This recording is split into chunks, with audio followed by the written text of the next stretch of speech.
Hello friends, welcome to another episode of Yodha IAS UPSC CST 2026 free revision course.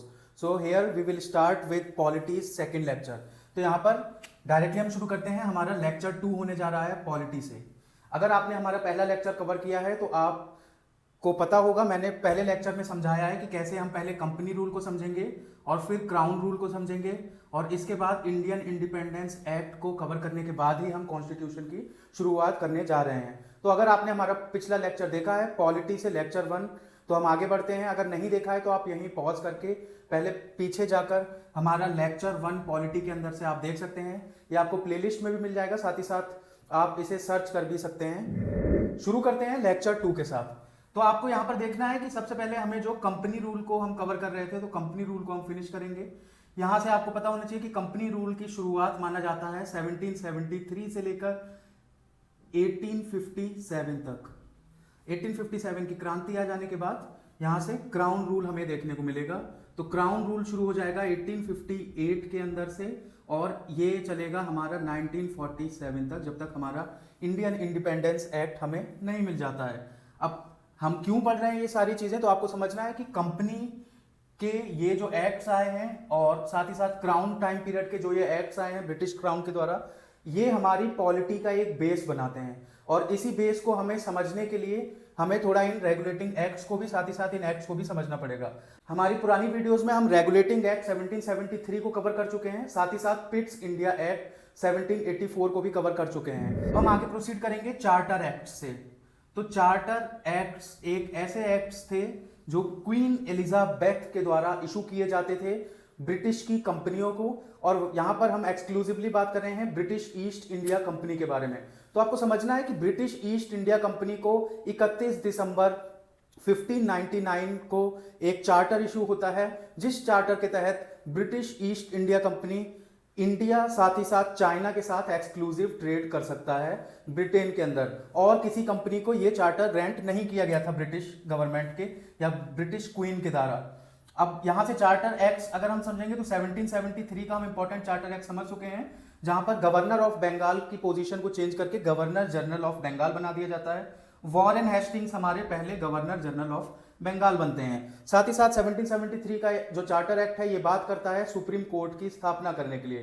तो 1774 में इस act के आने के एक साल बाद आपको देखने को मिलेगा कि 1774 में कोलकाता के अंदर ही, बंगाल के अंदर ही एक सुप्रीम कोर्ट की स्थापना की जाती है और यहां पर चीफ जस्टिस भी मौजूद होंगे।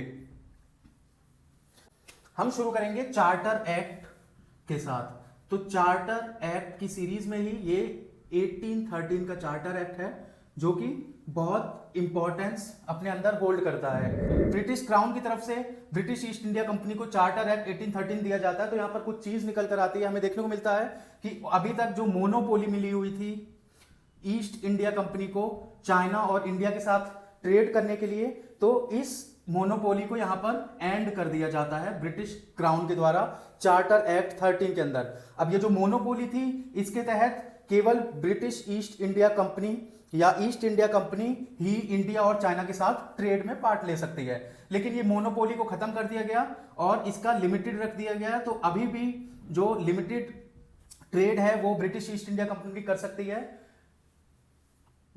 टी और चाइना के साथ। तो इन दोनों चीजों को रखा गया। यहां पर आपको समझना है कि ये एक्सक्लूसिव इसे हटा दिया गया, इतने पे अभी भी मोनोपोली बरकरार है, बाकी सब जगह से मोनोपोली को खत्म कर दिया गया है ब्रिटिश ईस्ट इंडिया कंपनी के। अगला हम देखते हैं तो मिशनरीज का अराइवल इंडिया के अंदर हो जाता है। मिशनरीज कौन लोग हैं जो अपने रिलीजन को प्रोपगेट करना शुरू करते हैं। तो आपको समझना है कि ब्रिटेन में क्रिश्चियन रिलीजन बहुत ज्यादा है, तो यहां पर हमें देखने को मिलेगा कि क्रिश्चियन मिशनरीज भारत के अंदर अब आसानी से आकर अपने रिलीजन को प्रोपगेट कर सकते हैं।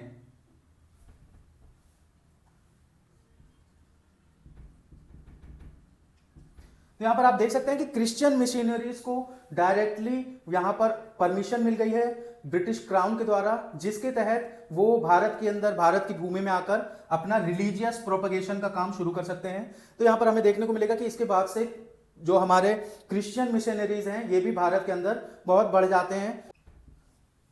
और यहां पर हम देखते हैं कि एक बहुत इंपॉर्टेंट बात होती है चार्टर एक्ट ऑफ 1813 के अंदर, वो है एजुकेशन की। अब इसमें कहा जाता है कि जो हमारी कंपनी रूल कर रही है भारत के ऊपर, उसे करीबन 1 लाख रुपए खर्च करने पड़ेंगे हर साल एजुकेशन के ऊपर, लोकल एजुकेशन के ऊपर। तो यहां पर आपको देखने को मिलेगा कि 1813 में जाकर पहली बार एजुकेशन की बात की जाती है ब्रिटिश के द्वारा।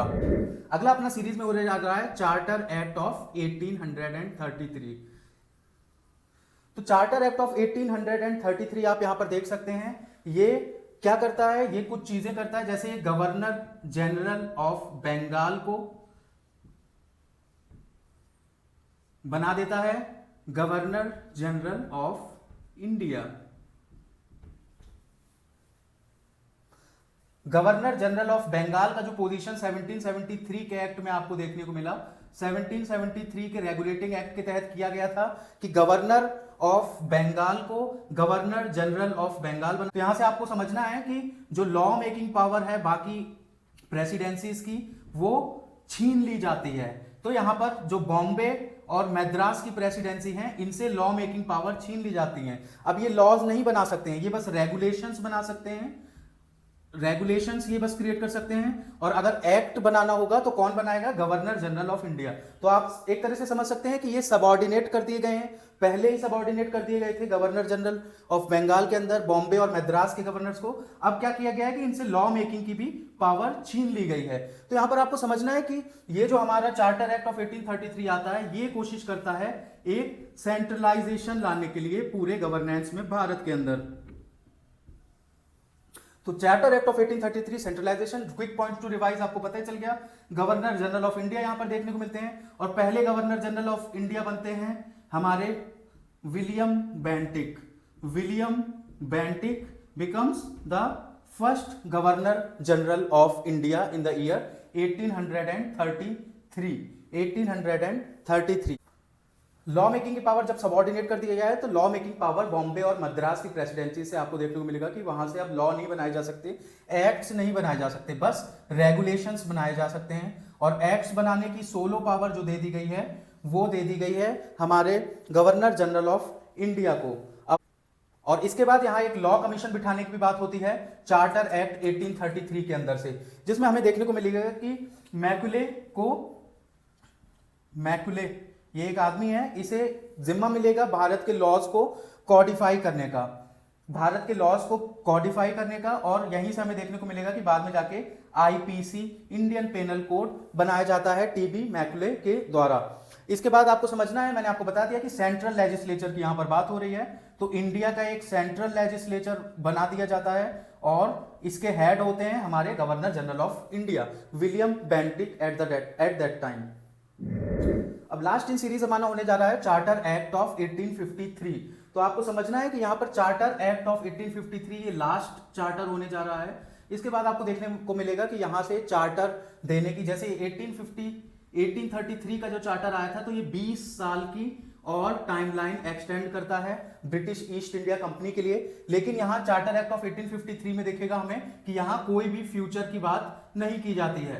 तो इससे एक अनुमान लगाया जा सकता है कि ब्रिटिश ईस्ट इंडिया कंपनी से कभी भी जो राज है वो ब्रिटिश क्राउन अपना एक्वायर कर लेगा।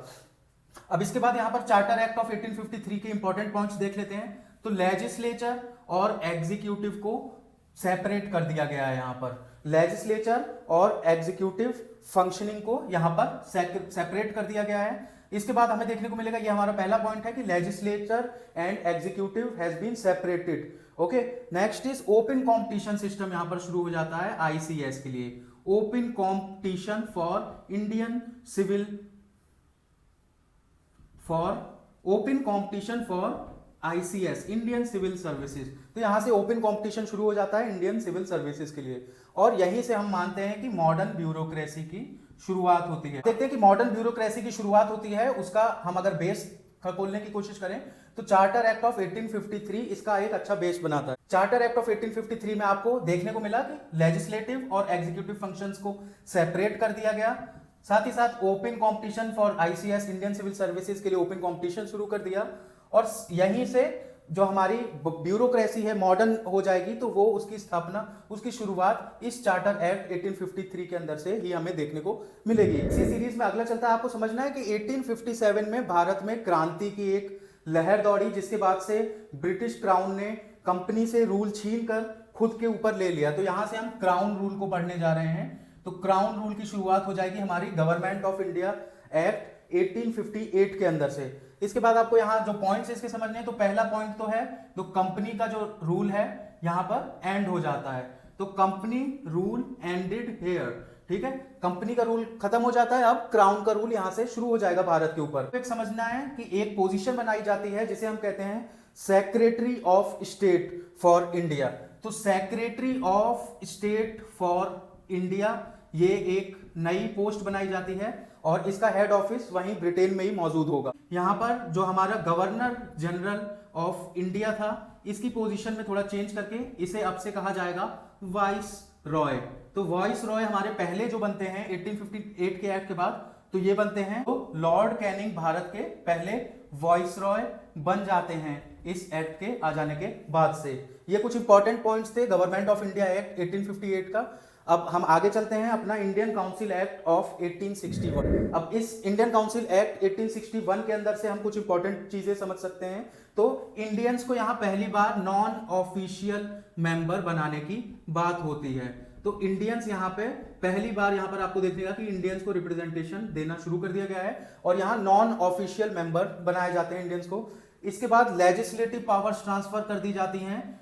लेजिस्लेटिव पावर्स यहां से आपको दिखेगा कि ये मिल जाती हैं किसे, प्रोविंसेस को। तो प्रोविंसेस की खुद की लॉ बनाने की पावर यहां से रिज्यूम कर दी जाती है। इसके बाद आपको एक और चीज समझना है ऑर्डिनेंसेस के बारे में। तो ऑर्डिनेंसेस की बात भी यहां पर होती है। ऑर्डिनेंसेस की पावर दे दी जाती है वाइस रॉय को, और आपको समझना है कि वाइस रॉय क्या कर सकता है, 6 महीने के भीतर उसे ये पास कराना पड़ेगा। तो 6 महीने तक वो ऑर्डिनेंस के थ्रू कोई भी एक्ट लागू करवा सकता है भारत के अंदर। ये कुछ इंडियन काउंसिल एक्ट 1861 के अंदर से सुधार था। आगे हम देखते हैं इंडियन काउंसिल एक्ट ऑफ 1892। तो अगला हमारा इंडियन काउंसिल एक्ट ऑफ 1892 होने जा रहा है। यहां किया क्या गया 1892 में कि मोर मेंबर्स ऐड कर दिए गए, मोर मेंबर्स, और लोगों को जगह दी गई लेजिस्लेटिव फंक्शनिंग में या नॉन ऑफिशियल मेंबर्स में पार्ट लेने के लिए। इसके बाद इनडायरेक्ट रिप्रेजेंटेशन की भी यहां बात हुई, इनडायरेक्ट रिप्रेजेंटेशन की भी यहां पर बात हुई। और फाइनली आपको देखने को मिलेगा कि इंडियन काउंसिल एक्ट ऑफ 1892 में यहां पर क्वेश्चन पूछने की परमिशन दे दी गई। Question could be asked. तो इससे पहले तक क्वेश्चनिंग का कोई जरिया था ही नहीं, और यहां इंडियन काउंसिल एक्ट के अंदर हमें देखने को मिलेगा कि क्वेश्चनिंग की जा सकती है with in the house by even bye non official members. अगला अपना सीरीज में आ जाता है मॉर्ले मिंटो रिफॉर्म्स। तो मॉर्ले मिंटो रिफॉर्म्स यूपीएससी के लिए बहुत इंपॉर्टेंट टॉपिक है और इससे क्वेश्चन अक्सर देखने को मिलते हैं। तो ये कब आता है, 1909 में। इसे शुरू करने से पहले मैं आपको थोड़ा बता देता हूं। तो 1905 में अभी क्या हुआ है कि बंगाल का पार्टीशन कर दिया गया है, जिसकी वजह से भारत में स्वदेशी लहर और बॉयकॉट की लहर मौजूद है। जो यहां पर क्या होता है, स्प्लिट हो जाती है, इसे हम कहते हैं सूरत स्प्लिट। तो सूरत स्प्लिट के अंदर देखने को मिलता है कि कांग्रेस 2 धड़ों में बट जाती है। कांग्रेस की स्थापना हुई है 1885 में। वहां पर 2 फेजेस में अब हो जाता है। एक को हम कहते हैं एक्सट्रीमिस्ट और एक होते हैं हमारे लिबरल्स, ठीक है। तो ये 2 हमारे फेज में कांग्रेस की धुरी कट जाती है। साथ ही साथ 1905 के टाइम पर हमें देखने को मिलेगा कि बंगाल के पार्टीशन के समय ब्रिटिश का काम था हिंदू मुस्लिम डिवाइड रखना, जिसके तहत हमें देखने को मिलेगा कि 1905 और 1906 के बीच में इंडियन मुस्लिम लीग की भी स्थापना की जाती है और मॉर्ले मिंटो रिफॉर्म्स ऑफ 1909। तो यहां पर सबसे पहली मांग जो मुस्लिम लीग की थी कि हमें मुस्लिम्स को सेपरेट इलेक्टोरेट दिए जाए, तो मुस्लिमों की मांग यहां पर मान ली जाती है। तो यहां पर हमें देखने को मिलेगा कि सेपरेट इलेक्टोरेट्स मिल जाएंगे, किस इलेक्टोरेट्स फॉर मुस्लिम्स। तो आपको समझना है यहां से क्या हुआ कि हमारा कम्युनलिज्म जो है ये ब्रिटिश के द्वारा शुरू कर दिया गया है भारत के अंदर। आपको समझना है कि जो वाइस रॉय का काउंसिल है, वाइस रॉय के काउंसिल में पहले इंडियन मेंबर को ऐड कर दिया जाता है और यहाँ एग्जीक्यूटिव काउंसिल की हम बात कर रहे हैं। तो यहाँ पर आपको देखना है कि वाइस रॉय के एग्जीक्यूटिव काउंसिल में पहली बार इंडियन मेंबर यहाँ पर पहुंचेंगे और इनका नाम है सत्येंद्र प्रसाद सिन्हा। 1909 में आपको देखने को मिलेगा कि इंडियंस में से पहली बार सत्येंद्र प्रसाद सिन्हा को वॉइस रॉय के एग्जीक्यूटिव काउंसिल में शामिल कर लिया जाता है। इसके बाद आपको समझना है कि मैंने आपको बता दिया कि कम्युनल रिप्रेजेंटेशन यहां पर सेपरेट इलेक्टोरेट मुस्लिमों को देने की वजह से वैसे ही ब्रिटिश के द्वारा शुरू कर दिया जाएगा। हम 1919 के मॉन्टेगू चेम्सफोर्ड रिफॉर्म्स के ऊपर पहुंचते हैं। तो ये 1919 में लाया गया है और 1917 में अगस्त डिक्लेरेशन के बाद कुछ चीजें ऐसी लाई गई। अब यहां से आपको समझना है कि ये पहला जो एक्ट आने वाला है ये एक रिप्रेजेंटेटिव गवर्नमेंट देने के लिए दूसरा स्टेप है। 1909 के बाद से ये 1919 का जो एक्ट है इसे माना जाता है कि ये भारतीयों को खुद के शासन करने के लिए पहला स्टेप, जो कॉन्क्लूसिव बड़ा स्टेप है, वो माना जाता है। अब यहां पे समझना है कि डायरकी शुरू कर दी जाती है, डायरकी शुरू कर दी जाती है प्रोविंसेस के अंदर। तो आपको समझना है कि डायरकी क्या है। डायरकी का एक सिंपल अर्थ होता है डुअल रूल। तो डुअल रूल यहां पर हमें देखने को मिलेगा प्रोविंसेस के अंदर।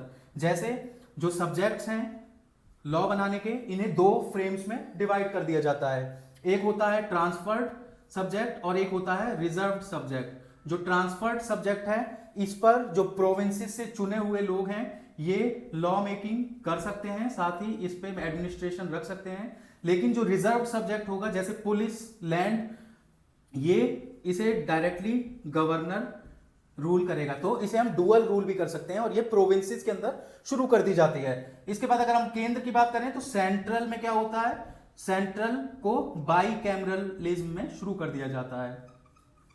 यहां पर दो हाउसेस निकल कर आ जाते हैं। आपको समझना है कि दो हाउसेस भारत के अंदर, एक अपर हाउस और एक लोअर हाउस, एक अपर हाउस और एक लोअर हाउस। तो केंद्र में क्या किया गया है कि पूरे लेजिस्लेटिव काउंसिल जो था केंद्र का उसे दो में डिवाइड कर दिया गया है, एक अपर हाउस होगा और एक लोअर हाउस होगा। इसी का आज आप मॉडर्न फॉर्म देख सकते हैं कि जो लोअर हाउस है वो लोकसभा है और अपर हाउस हमारा राज्यसभा है।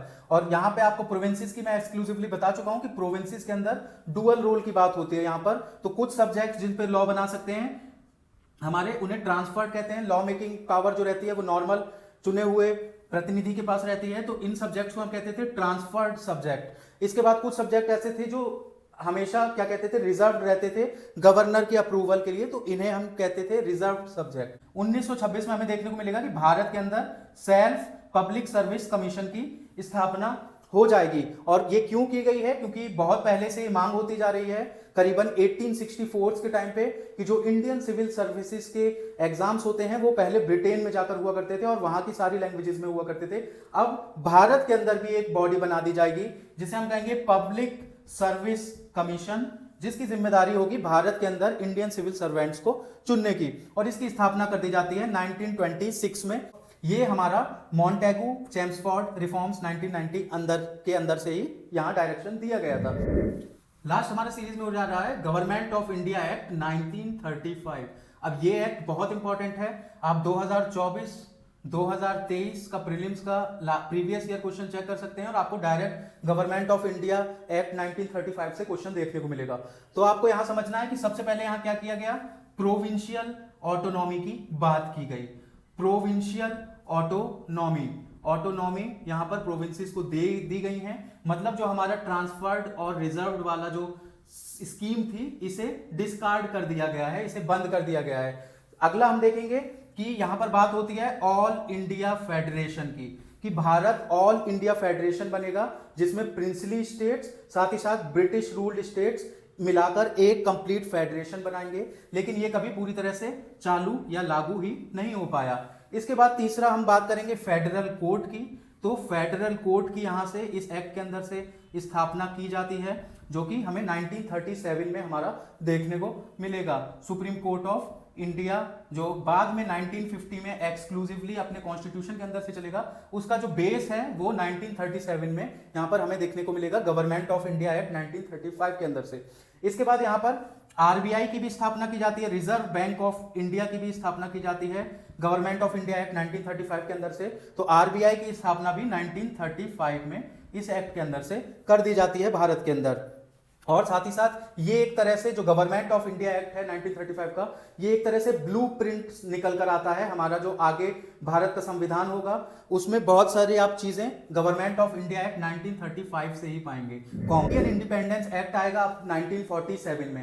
यहां पर आपको समझना है कि यहां से क्या होगा कि ब्रिटिश का रूल भारत के अंदर से समाप्त हो जाएगा, तो यहां से end of British rule in India. साथ ही साथ इंडियन इंडिपेंडेंस एक्ट 1947 के अंदर से आपको देखने को मिलेगा कि पाकिस्तान और इंडिया को विभाजित कर दिया जाता है, दो सेपरेट कंट्रीज बना दी जाती हैं, एक पाकिस्तान और एक इंडिया। इसके बाद कॉन्स्टिट्यूएंट असेंबली हर डोमेन के लिए बात होती है, कॉन्स्टिट्यूएंट असेंबली की बात होती है यहां पर हर डोमेन के लिए। कॉन्स्टिट्यूएंट असेंबली एक ऐसी असेंबली जो लॉज या संविधान बनाएगी अब उस पर्टिकुलर देश के लिए। तो पाकिस्तान के लिए भी एक कॉन्स्टिट्यूएंट असेंबली की स्थापना की जाती है, इस एक्ट के अंदर से कहा जाता है, या और इंडिया के अंदर भी एक कॉन्स्टिट्यूएंट असेंबली की यहां पर बात की जाती है, आप देख सकते हैं।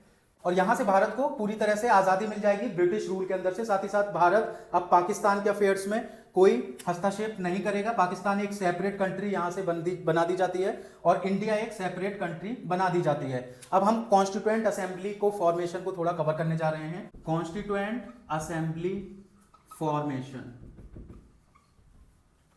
अब यहां पर आपको देखना है कि 1946 में कॉन्स्टिट्यूएंट असेंबली की स्थापना की जाती है। कॉन्स्टिट्यूएंट असेंबली जो भारत के लिए आगे संविधान बनाएगी ब्रिटिश के चले जाने के बाद से। तो कॉन्स्टिट्यूएंट असेंबली की स्थापना जो की जाती है वो 1946 के अंदर की जाती है, और किसके अंदर से की जाती है? कैबिनेट मिशन प्लान के अंदर से। कैबिनेट मिशन प्लान ये ब्रिटिश पार्लियामेंट के द्वारा भेजा गया एक मिशन था भारत के लिए, जो कॉन्स्टिट्यूएंट असेंबली बनाने की बात करेगा। अब आपको समझना है कि कितने मेंबर्स थे टोटल, 389 मेंबर थे पहले, लेकिन बाद में देखा गया है कि पार्टीशन जब हो जाता है भारत का, उसके बाद से 299 मेंबर ही इंडियन साइड पर यहां पर संविधान बनाने की इस सभा में पार्टिसिपेट करेंगे। अब यहां से आप कॉन्स्टिट्यूएंट असेंबली का समझ चुके हैं थोड़ा सा बैकग्राउंड।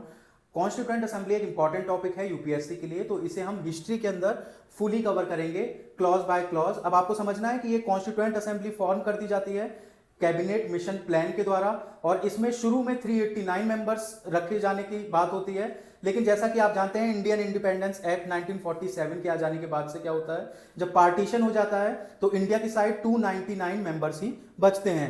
इसके बाद आपको अगर 389 मेंबर्स की पूरी बात समझनी है तो 389 मेंबर्स में से 292 मेंबर जो थे ये प्रोविंसेस को रिप्रेजेंट करने के लिए लाए गए थे। इसके बाद 93 मेंबर्स थे जो स्टेट को रिप्रेजेंट करने के लिए लाए गए थे, और साथ ही साथ 4 चीफ इलेक्शन कमिश्नर की प्रोविंसेस, तो 4 प्रोविंसेस ऑफ चीफ कमिश्नर की प्रोविंस यहां पर 4 आपको देखने को मिलेंगी। तो ये कुल मिलाकर 389 नंबर पहुंचता है। इसके बाद से ये घटकर कितना बचता है?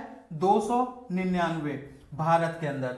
अब हम कुछ की लीडर्स की अगर बात करते हैं तो आपको समझना है कि टेम्परेरी चेयरमैन कॉन्स्टिट्यूएंट असेंबली का बनाया जाता है डॉक्टर एस सिन्हा को। इसके बाद प्रेसिडेंट बनाए जाते हैं डॉक्टर राजेंद्र प्रसाद। साथ ही साथ वाइस प्रेसिडेंट की अगर हम बात करें तो H.C. मुखर्जी को वाइस प्रेसिडेंट बनाया जाता है, और ड्राफ्टिंग कमेटी की जिम्मेदारी दी जाती है डॉक्टर B.R. अंबेडकर को। अब आपको एक और चीज समझनी है, ऑब्जेक्टिव रिजोल्यूशंस। तो 13 दिसंबर 1946 को जवाहरलाल नेहरू द्वारा एक रिजोल्यूशन मूव कराया गया, जिसके तर्ज पर ही हम भारत के संविधान को आगे लिखने जा रहे हैं, जो हमारे ऑब्जेक्टिव्स होने जा रहे हैं। तो ये जो मूव कराया गया ये 13 दिसंबर 1946 को कॉन्स्टिट्यूएंट असेंबली में जवाहरलाल नेहरू के द्वारा कराया गया।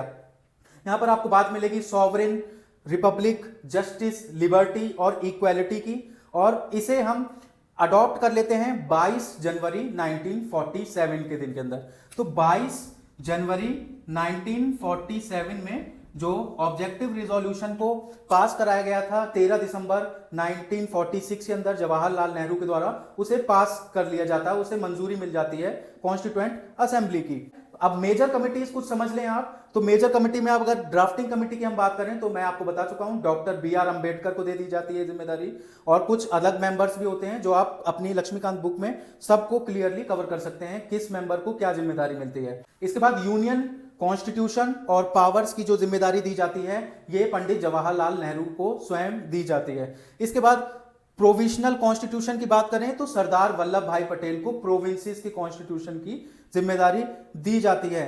फंडामेंटल राइट्स की जिम्मेदारी भी सरदार वल्लभ भाई पटेल के पास ही रहती है। इसके बाद स्टीयरिंग कमेटी की बात करें तो स्टीयरिंग कमेटी की जिम्मेदारी दी जाती है डॉक्टर राजेंद्र प्रसाद को।